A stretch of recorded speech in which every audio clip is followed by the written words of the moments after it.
우리가 진리를 아는 지식을 받은 후 짐짓 죄를 범한즉 다시 속죄하는 제사가 없고 오직 무서운 마음으로 심판을 기다리는 것과 대적하는 자를 태울 맹렬한 불만 있으리라. 모세의 법을 폐한 자도 두세 증인으로 말미암아 불쌍히 여김을 받지 못하고 죽었거든. 하물며 하나님의 아들을 질밟고 자기를 거룩하게 한 언약의 피를 부정한 것으로 여기고 은혜의 성령을 욕되게 하는 자가 당연히 받을 형벌은 얼마나 더 무겁겠느냐. 너희는 생각하라. 원수 갚는 것이 내게 있으니 내가 갚으리라 하시고 또다시 주께서 그의 백성을 심판하리라 말씀하신 것을 우리가 아노니 살아계신 하나님의 손에 빠져 들어가는 것이 무서울진저. 우리의 성소는 땅에 있습니까? 하늘에 있습니까?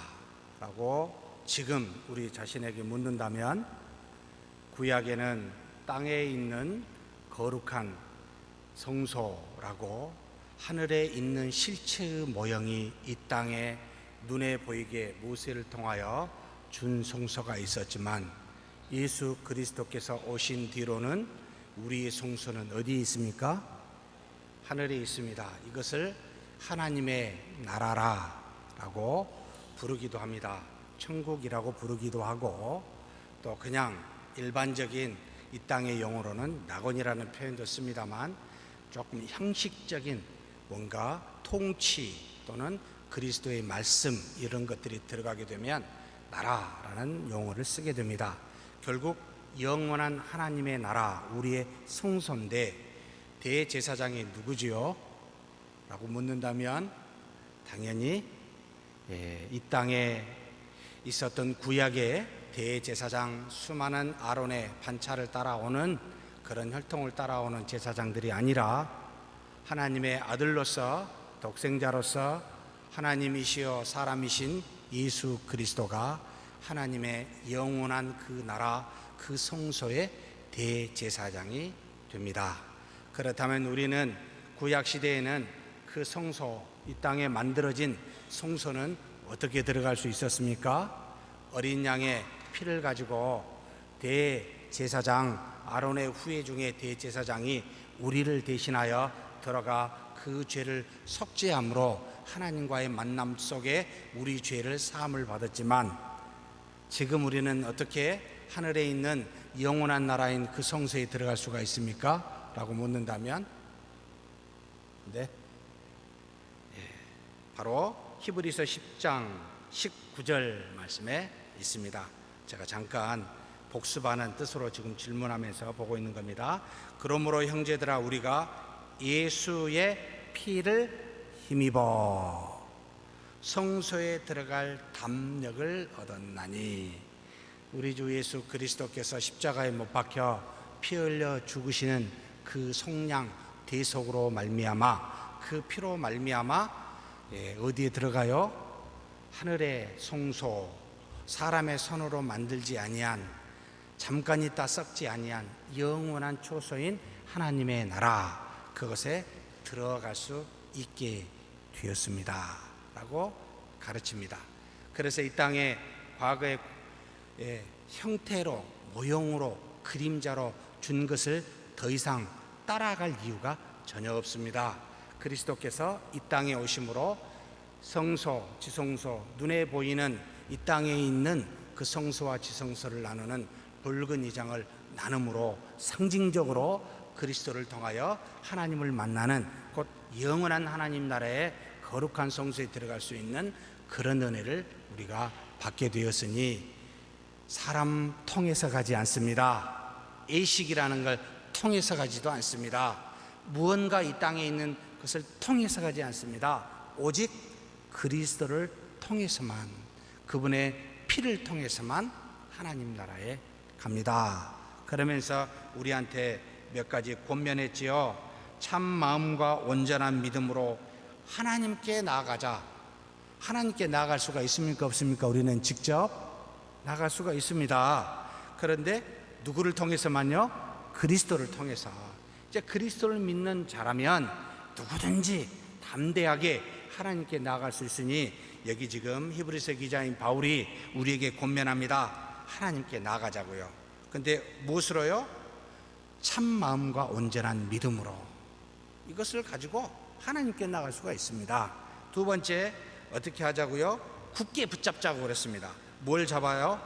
믿는 도리의 소망. 우리가 궁극적으로 가야 될 그 나라, 그곳에 가지요. 언제 갈지는 모르지요. 그러면 가게 될 그 나라를 소망하는 것, 굳게 붙잡으라는 겁니다. 우리가 잡아야 될 대상은 지금 눈에 보이지 않지만 아직 넌예십니다. 오지 않았지만 가게 될 그것을 붙잡고 사는, 우리 소망으로 굳게 붙잡고 삽니다. 이 땅에 하나님의 나라를 건설하여 유토피아를 세우려고 그것에 있으며 소망하며 살지 않습니다. 세상을 하나님의 말씀으로 전파하지만 이 땅에 하나님의 왕국을 건설하는 것이 우리의 목적이 아닙니다. 우리는 때를 얻든지 못 얻든지 담대히 복음을 증거하고 이 땅에 있는 모든 영혼을 누구든지 복음을 전하며 사랑하는 의무가 있지만, 그렇다고 이 땅에 모든 사람이 변화되어 천지가 개벽에 이 땅에 변화된 하나님의 왕국이 세워진다고 한 번도 말씀한 적이 없기 때문에 그 나라, 하늘에 있는 나라가 완성돼 그곳으로 간다고 이야기하기에 우리의 소망은 거기에만 붙잡고 살아가는, 그래서 이 땅에 그것을 구현하고 맛보며 사는 것이 교회입니다 라는 것이 두 번째 이야기입니다. 그럼 세 번째는 무엇을 말해봅니까? 혼자 그렇게 하지 말고 서로 돌아보라는 거예요. 내 믿음이 올바르냐, 견고하냐, 연약하냐, 어려우면 도우라고. 그래서 10장 24절에 서로 돌아보자. 그래서 어떻게 해야 됩니까? 어디까지? 사랑과 선행을 하기까지, 그쪽으로 나아갈 때까지 계속해서 우리는 서로 돌아보며 사는 겁니다. 하나님께 직접 나갑시다. 그 다음에 소망을 붙잡읍시다. 그리고 뭐예요?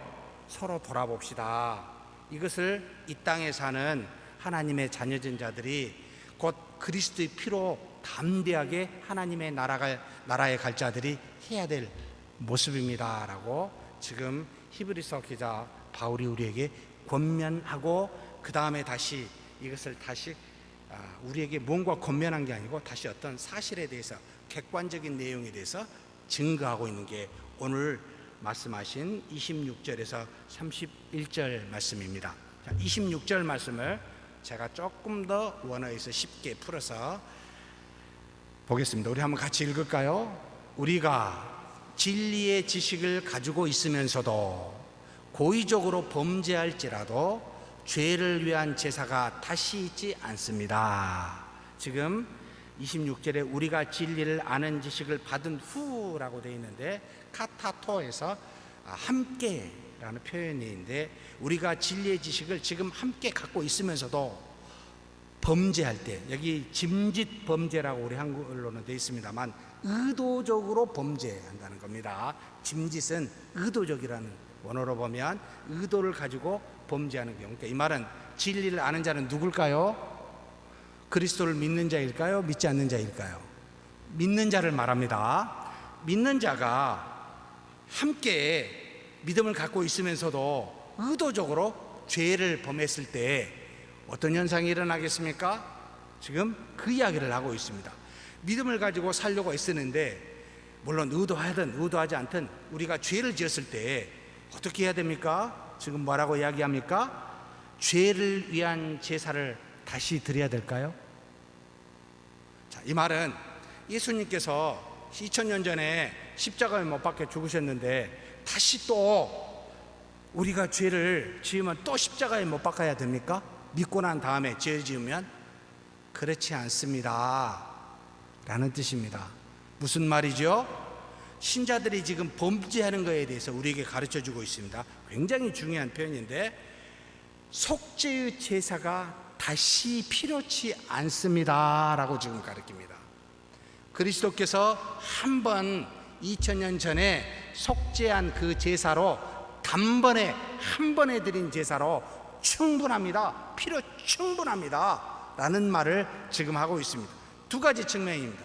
첫 번째는 어떠한 죄도 그리스도의 은혜의 속량을 무력할 만한, 그 속량을 없앨 만한 그런 죄가 이 땅에 전혀 없습니다, 이 말입니다.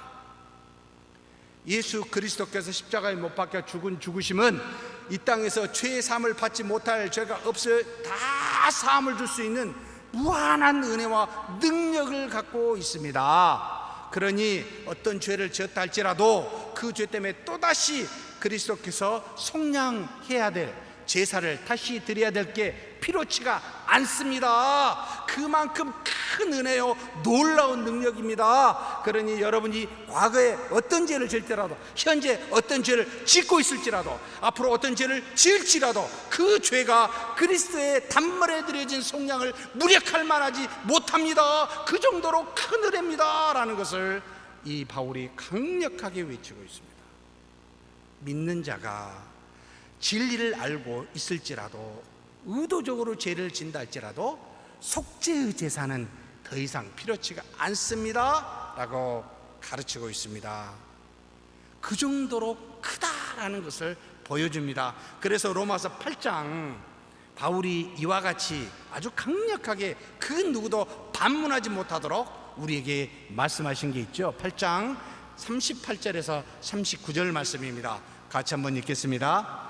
내가 확신하노니 사망이나 생명이나 천사들이나 권세자들이나 현재일이나 장래일이나 능력이나 높음이나 깊음이나 다른 어떤 피조물이라도 우리 주 그리스도 예수 안에 있는 하나님의 사랑, 곧 구원을 말합니다. 이것을 끊을 수 있어요, 없어요?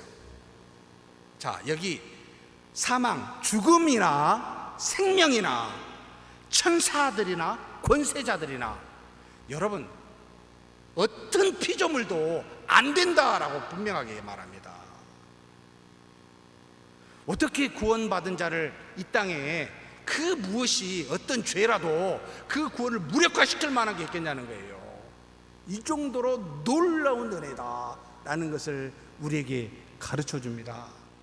그러니 사랑하는 성도 여러분, 무슨 죄를 지을지라도 사함을 받을 수 있습니까, 없습니까? 있습니다. 어떤 죄든지 사함을 받습니다. 그리스도의 피로 말미암아. 문제는 근데 우리가 용서를 못한다는 게 문제예요. 하나님은 용서하시는데 우리는 용서를 못해요. 그래서 무슨 비유를 썼습니까? 100달란트 빚을 받은 자가, 10,000달란트 빚을 받은 자가 100데나리온을 빚진 자 용서를 받았는데 100데나리온 빚진 자를 용서를 못 해준 게 말이 됩니까? 100만 분의 1입니다, 여러분. 그 정도로 수치적으로 우리한테 하나님께 받은 은혜가 엄청난데 너는 왜 그거 못하니? 이렇게 지금 말하고 있는 거죠. 사랑하는 성도 여러분, 그래서 우리는 어떤 죄책으로부터 사로잡혀서 그것에 괴로워할 이유가 없습니다. 죄를 지으면 회개하시고 이렇으면 돼요. 난 죄인이야. 예, 죄인이라는 건 하나님 앞에 늘 머리 숙여야 되지만 그것 때문에 다른 걸 나는 못합니다는 말이 안 돼요. 용서하셨으니까요. 사함을 주셨으니까요. 근데 우리도 못하지만 하나님이 용서를 못한 죄가 있다고 말을 합니다. 감히. 제가 그래서 한 번씩, 여러분 정말 미안한 이야기입니다만, 자살 문제를 갖고 한 번씩 제가 이야기를 하는 이유가 그겁니다. 사망도 하나님의 은혜를 끊을 수가 없어요. 만약에 구원받은 자라면 모르기 때문에 그냥 말을 안 할 뿐입니다. 저 사람이 구원받았는지 구원받지 않았는지는 모릅니다. 그냥 도대체 무엇으로 구원받은 자라면 끊을 수가 있다는 말입니까?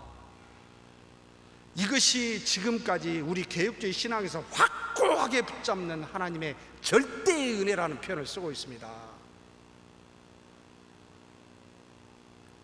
하나님의 은혜를 무력화시킬 수 있는 게 뭐겠습니까? 인간이 없습니다. 여러분 믿으십시오. 하나님의 은혜는 그 정도로 놀랍고 크다는 이야기입니다. 엄청난 은혜라는 겁니다. 그러니 내가 무슨 죄 속에 숨어 여러분, 그것에 종이 되고 억눌린다는 게 말이 안 되는 거예요. 신자라면, 그리스도의 피로 성량을 받은 자라면. 그러니 여러분, 자유하십시오. 죄의 저주로부터 자유하십시오. 하나님이 주신 말씀의 의를 따라 행하십시오. 이것이 우리의 의무입니다. 두 번째, 그리스도의 대속은 모든 죄를 사하기 때문에 그렇습니다. 골로새서 2장 13절 15절입니다. 같이 한번 읽겠습니다. 또 범죄와 육체의 무할례로 죽었던 너희를 하나님이 그와 함께 살리시고 우리의 모든 죄를 사하시고요, 우리를 거스리고 불리하게 하는 법조문으로 쓴 증서를 지우시고, 뭘 지웠죠? 율법을 말합니다. 제하여 버리사 십자가에 못 박으시고 통치자들과 권세들을 무력화하여 드러내어 구경거리로 삼으시고 십자가로 그들을 이기셨느니라. 우리의 모든 죄를 사하시고 십자가로 모든 것을 이기신 분이 여러분 그리스도의 성량의 은혜입니다. 여러분, 우리끼리 용서합시다. 하나님이 용서하셨는데 어찌하여 우리가 용서를 못합니까? 그래서 오죽하면 우리 속에 있는 들보는 못 보고 남 속에 있는 티를 보고 뭐라고 이야기하느냐, 아니지 않습니까? 벌써 남의 눈 속에 티를 보고 보인다는 말은 내가 그만큼 더 죄인이라는 뜻입니다. 들보를 갖고 있다는 뜻이기도 합니다. 여러분, 기억지도 않으신다고 그러셨어요. 우리 죄를. 정말로 하나님이 나라에서 우리가 갔었을 때 이 땅에 지은 죄를 기억지도 않겠다고 말씀하십니다. 모든 죄를 사하는 은혜가 우리가 있고 그런 은혜를 받았습니다. 믿으십니까? 정말 얼마나 감사한지 모릅니다. 그러니 우리는 누구를 향하여 돌을 던질 수가 있습니까? 죄 없는 자가 먼저 돌로 던지라고 이야기하신 예수님의 말씀을 여러분 들으십시오. 던질 수 있는 자가 없어요. 다 사함을 받았습니다. 더 큰 죄인인데도요. 대속은 한 번으로 여러분 충분합니다. 성취되었습니다. 그런데 회개는 필요할까요? 필요치 않을까요? 자, 우리가 죄를 회개치 아니하였어요. 그럼 용서를 하실까요? 안 하실까요?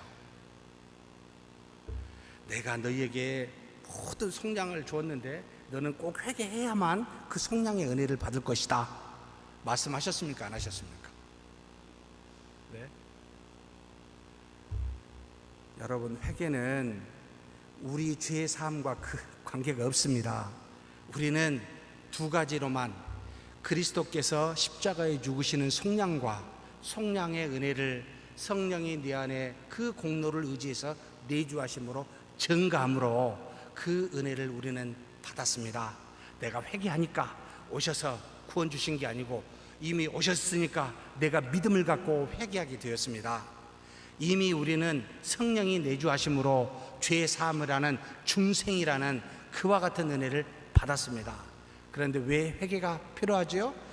속죄함을, 죄 사함을 받기 위해서 회개한 게 아니고 무엇 때문에? 여러분, 아이가 태어나면 태어난 아이들이 병이 들 수 있잖아요. 약할 수 있잖아요.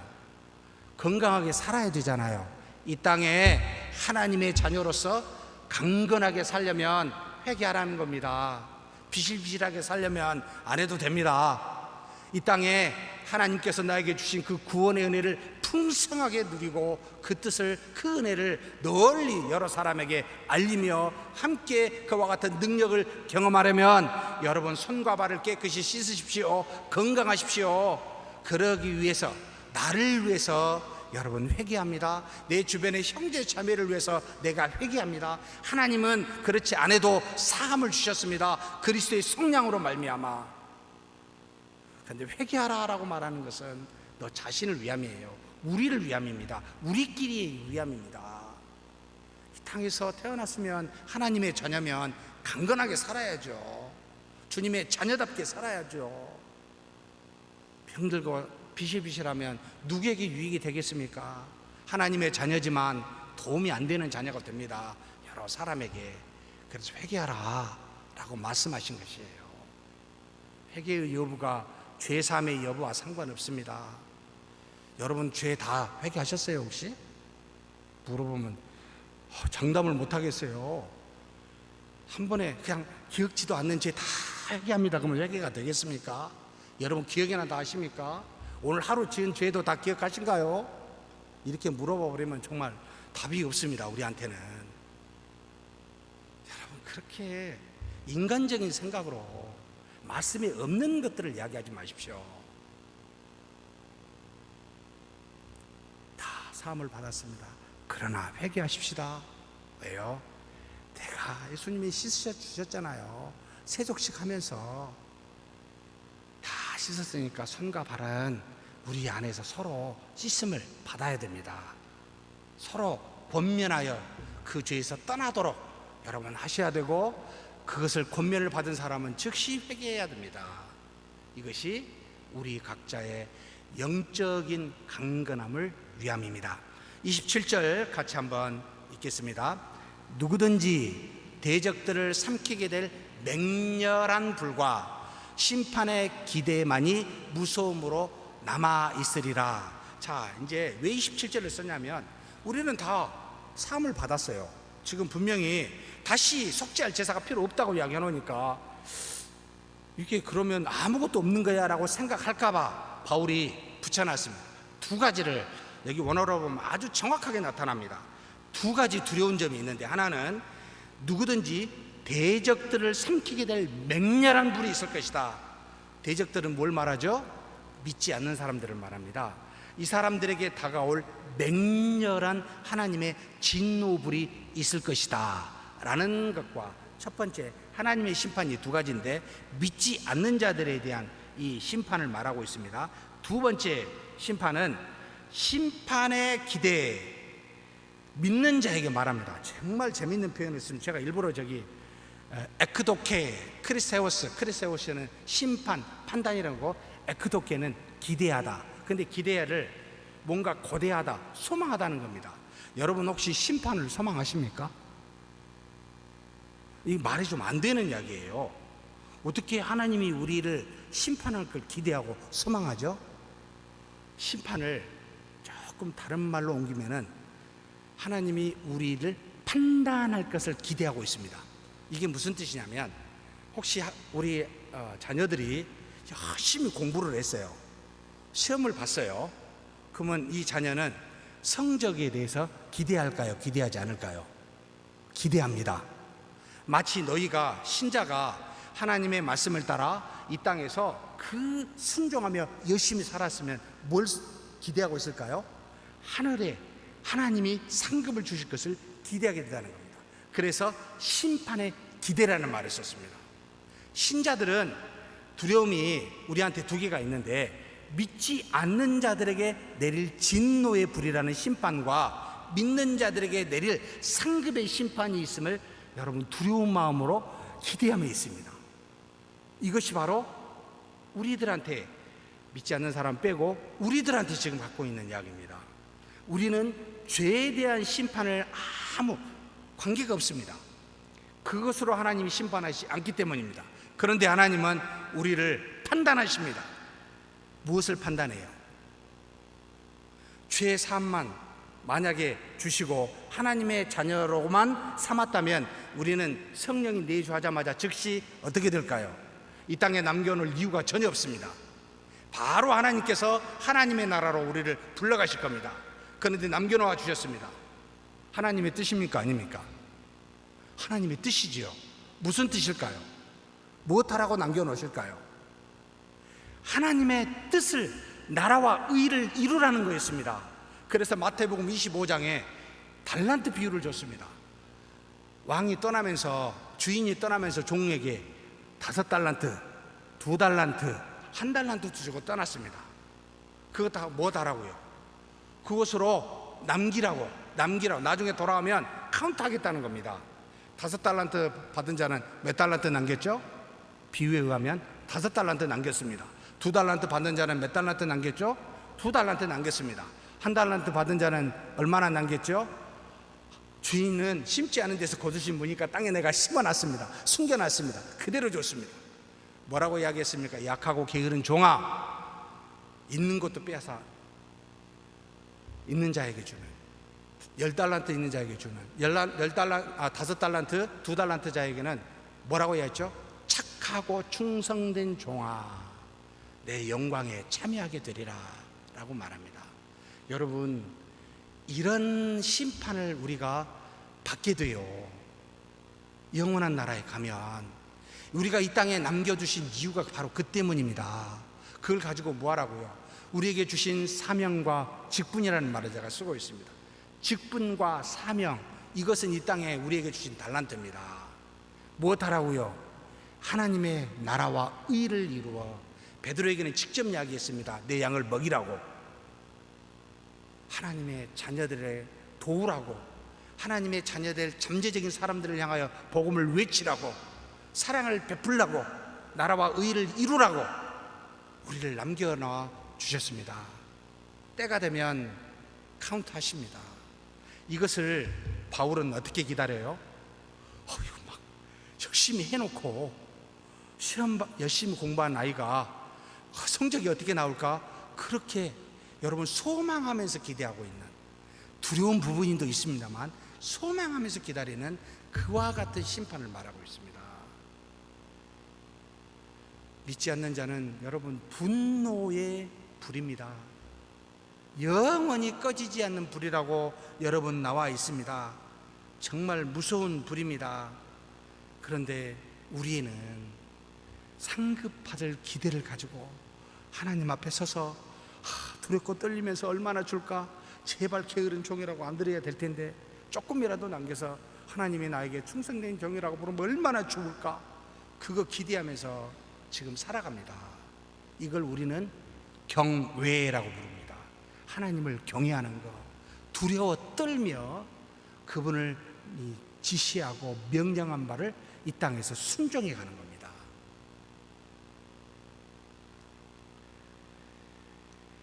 그러면서 28절 같이 한번 읽겠습니다. 모세의 율법을 무효화하는 자도 두세의 증인으로 말미암아 궁결함이 없이 죽었다. 지금 이제 바울이 뭘 염두에 두냐면, 과거 모세의 율법도 여러분 두세 증인이 있어서 돌로 쳐 죽이는 죄가 있었습니다. 굉장히 한 20가지 정도 되는데 크게 나누면 3가지 종류로 돌로 쳐 죽이는 죄는, 첫째, 신성모독죄, 하나님을 모욕하는 죄, 우상을 숭배하거나 하나님의 이름을 모욕하거나 아무튼 하나님과 관련되게 하는 것에 있어서 여러분 신성모독죄, 돌로 쳐 죽였습니다. 두 번째는 부모를 모욕하는 죄도 돌로 쳐 죽였습니다. 눈에 보이는 부모를 사랑하지 않고 눈에 보이지 않는 하나님 아버지를 사랑하시겠다고, 이게 진짜입니까? 거짓입니까? 거짓말이라는 뜻입니다. 당연히 하나님을 사랑하면 그 말씀을 순종하게 돼 있고, 그 순종한 말 안에는 부모를 공경하라 되어 있기 때문에 가장 인간적으로 가까운, 자연적으로 공경할 수밖에 없는 마음을 갖고 있는 가장 기초적인 이것, 여러분 사랑하게 될 것이다. 이것도 안 하면 당연히 하나님을 믿는 것은 아니다. 돌로 쳐 죽여라 말합니다. 세 번째는요, 각종 간음에 대해서 말합니다. 돌로 쳐 죽이라는 겁니다. 이 땅에서 인간관계, 인간과 인간에서 약속을 깨뜨리는 거, 눈에 보이는 약속도 깨뜨리는데 눈에 보이지 않는 언약을 지키겠습니까? 안 지키겠다는 겁니다. 결국 이 모든 돌로 쳐 죽이는 죄는 무엇과 관련이 되어 있냐면, 이스라엘의 거룩한 공동체가 깨뜨려질 수 있는 것에 관련된 것만 돌로 쳐 죽이라고 합니다. 그냥 죽이라 안 했습니다. 반드시 두세 증인이 합당하게 증인을 삼았을 때 돌로 쳐 죽이라 라고 이야기합니다. 이와 같은 것도 하나님이 이 땅에서 모세 율법도 여러분 무력화하는 것에 대해서 지금 폐지라는 말을 썼는데 너무 강한 표현입니다. 정확한 표현은 무력화라는 것이 더 낫습니다. 궁율 없이 죽였습니다. 그런데 29절 말씀하려고 지금 바울이 구약의 폐지를, 무력화를 말했죠. 29절 같이 한번 읽겠습니다. 3가지를 말합니다. 하나님의 아들을 질밟고 거룩하게 하는 언약의 피를 속된 것으로 여기고 은혜의 성령을 모욕하는 자가 받게 될 형벌이 얼마나 더 심할지 여러분 생각해 보라.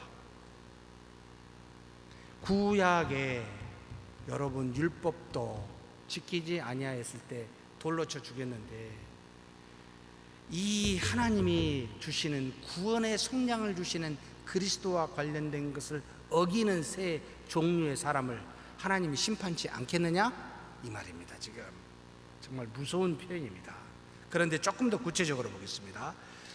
하나님의 아들을 질밟고 라는 말이 무슨 뜻일까요? 네? 예수님은요 하나님의 아들 아니에요. 여러분 메시아라고 어떻게 갈릴리에서 선한 것이 날 수 있습니까? 구약의 모든 선지자는 다 어디서만 났습니까? 유대 땅에서 났잖아요. 그런데 저쪽 사마리아 위쪽 갈릴리 출신 이 예수가 선지자니 뭐 하나님의 아들 말이 되는 소리를 해야지 라고 그 하나님의 아들 예수 그리스도를 이렇게 짓밟은 유대인들 하나님이 가만두시겠느냐 이 말입니다. 또 있습니다.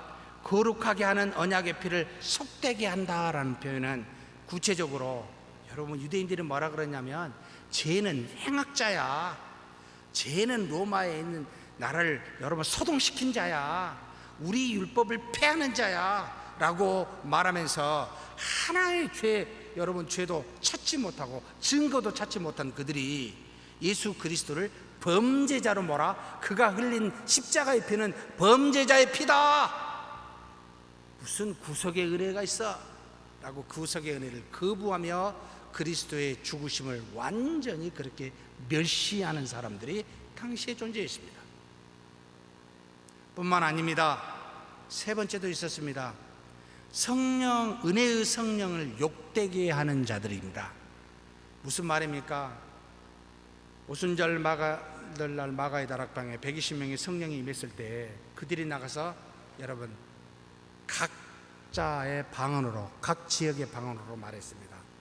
그러니까 뭐라고 말하죠? 사람들이 쟤들 낮술했네. 아침부터 저러는 쟤들 술 취한 거 아니야? 낮술했네? 라고 하면서 그렇게 여기거나, 예수님한테도 그런 말을 했죠. 예수님께서 어떤 성령의 능력으로 여러분 귀신을 쫓아내게 되니까 유대인들 중에 뭐라 그랬습니까? 저가 누구를 힘입어서 귀신을 쫓아낸다고? 바알세부를,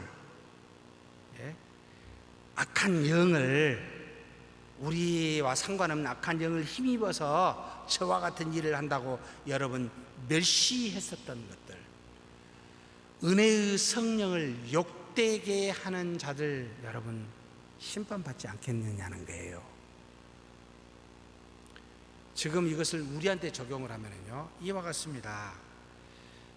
무슨 예수 그리스도를 믿고 구원해 착하게 살아야지 웃긴 소리 하지 마 라고 여지없이 그리스도를 언약의 구속의 피라고, 세상에 죄 없는 사람 있어 나오라 그래봐, 웃긴 짜장 같은 소리 그만해 라고 말하고 여러 가지 은혜를 이야기하면 참 저 사람 말이야 자기 일을 드러낸다고.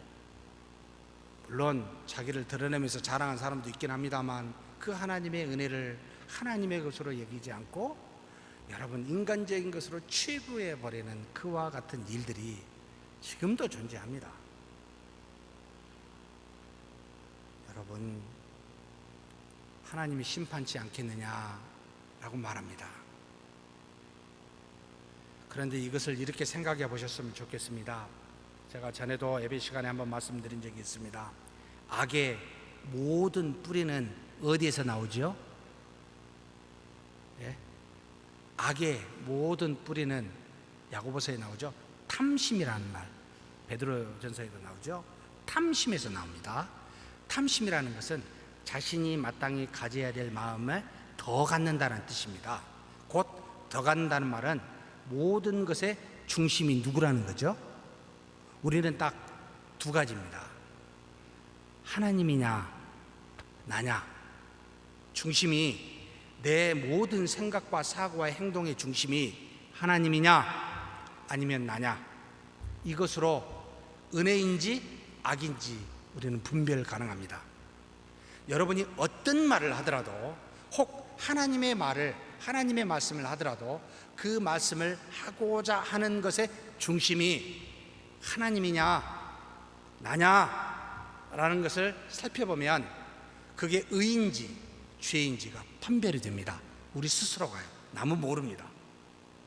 그래서 반드시 내 생각을 점검할 때에 내가 하는 것이냐, 하나님의 영광을 위해서 하는 것이냐, 나의 유익을 위해서 하는 것이냐, 여러분 판단해 보십시오. 바로 나타납니다. 결국 이 세 가지, 하나님의 아들을 짓밟고 거룩하게 하는 언약의 피를 속되게 하고 은혜의 성령을 욕되게 하는 건 전부가 중심이 자기 자신입니다. 인간입니다.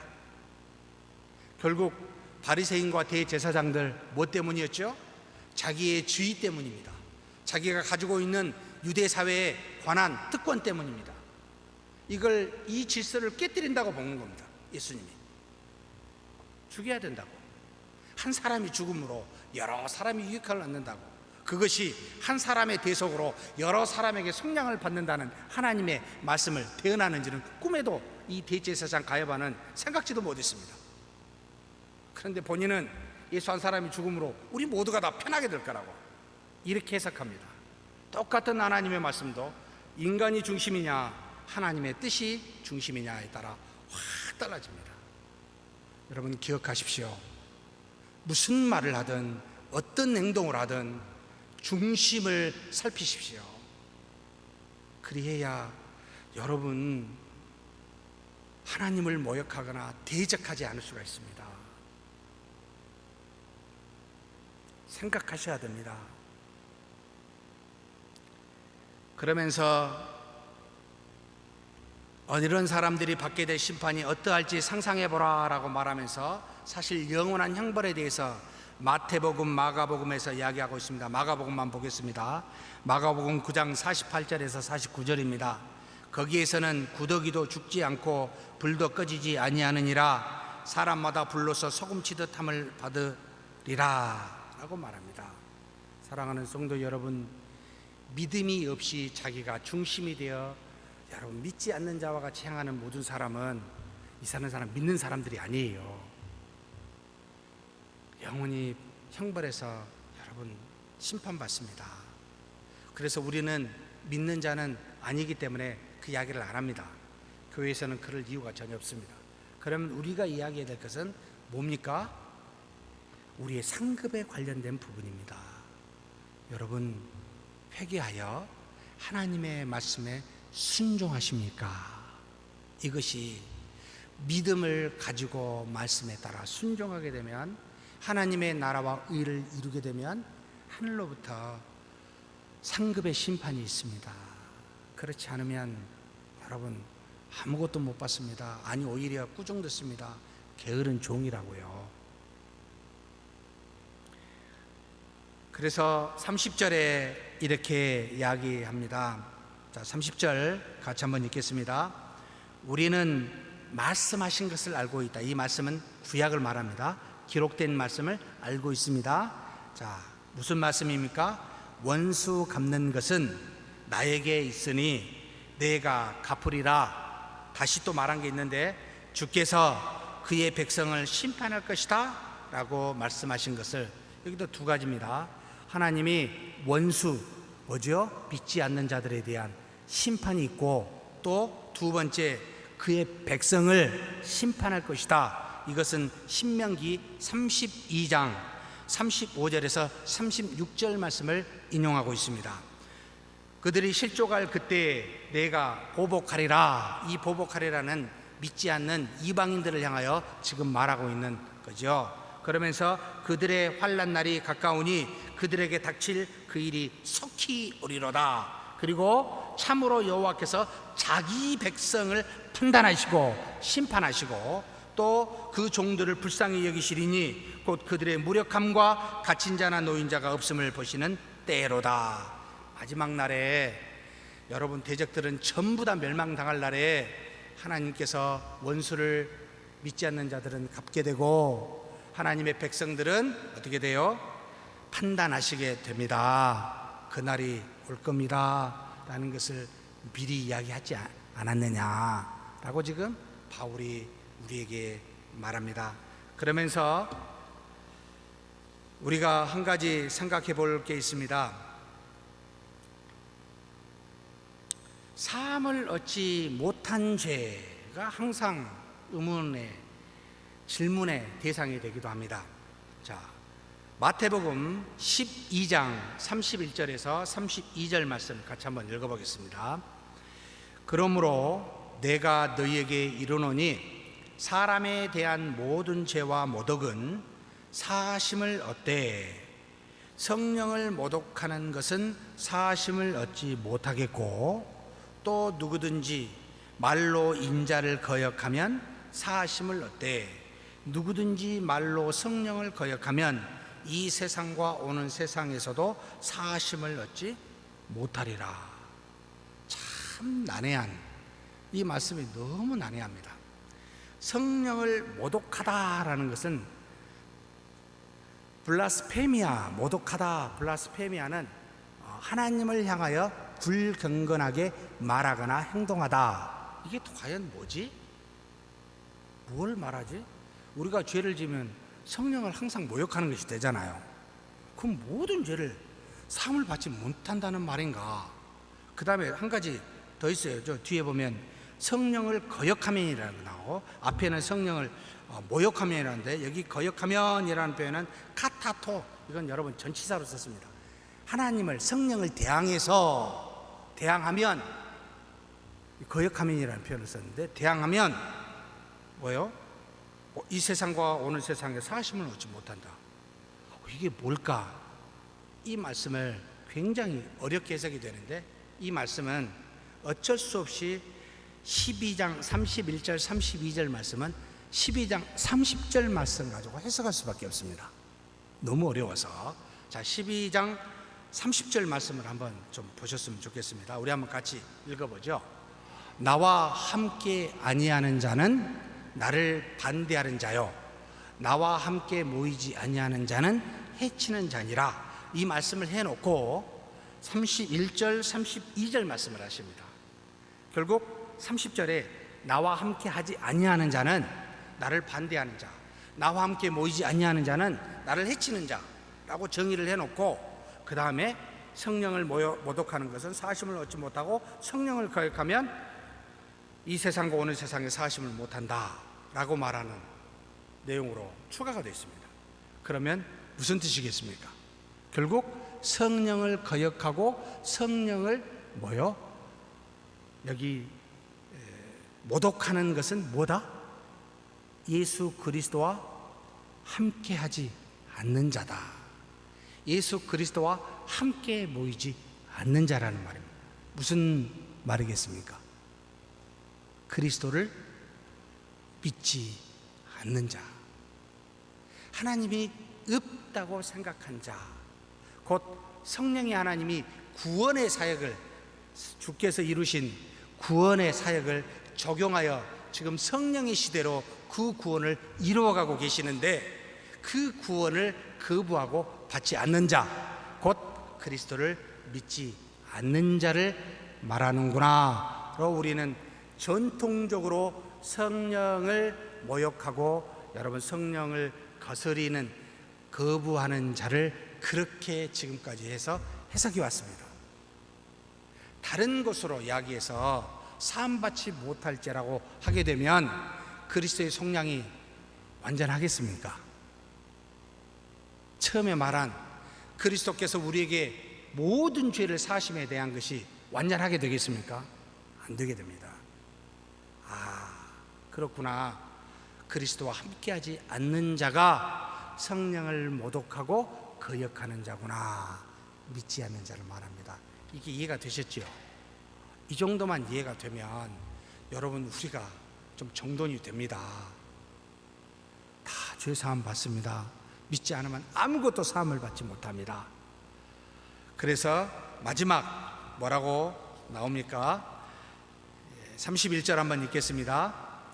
살아계신 하나님의 손으로 빠져드는 것이 무섭도다.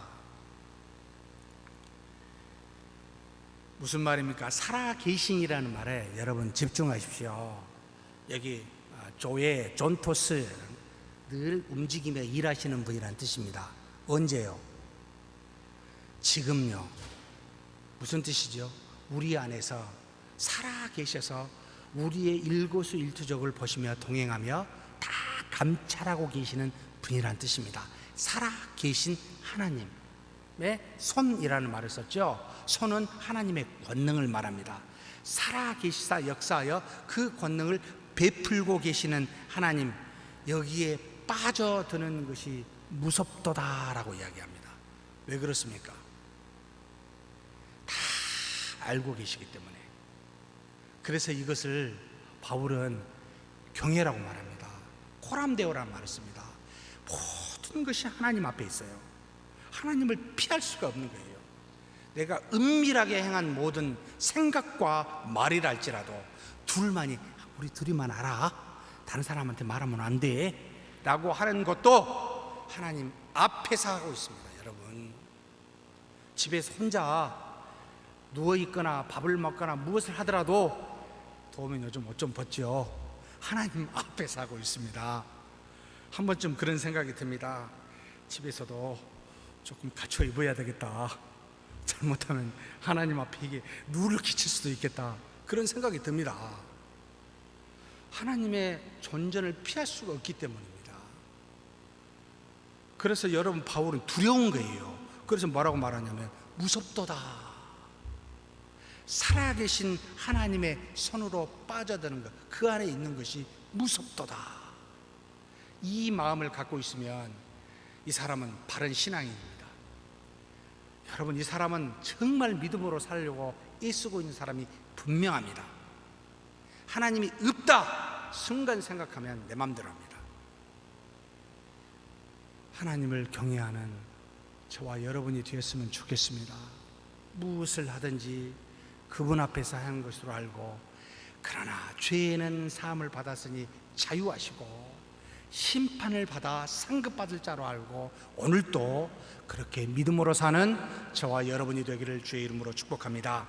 하나님 감사합니다. 우리 죄를 사하여 주셔서 감사합니다.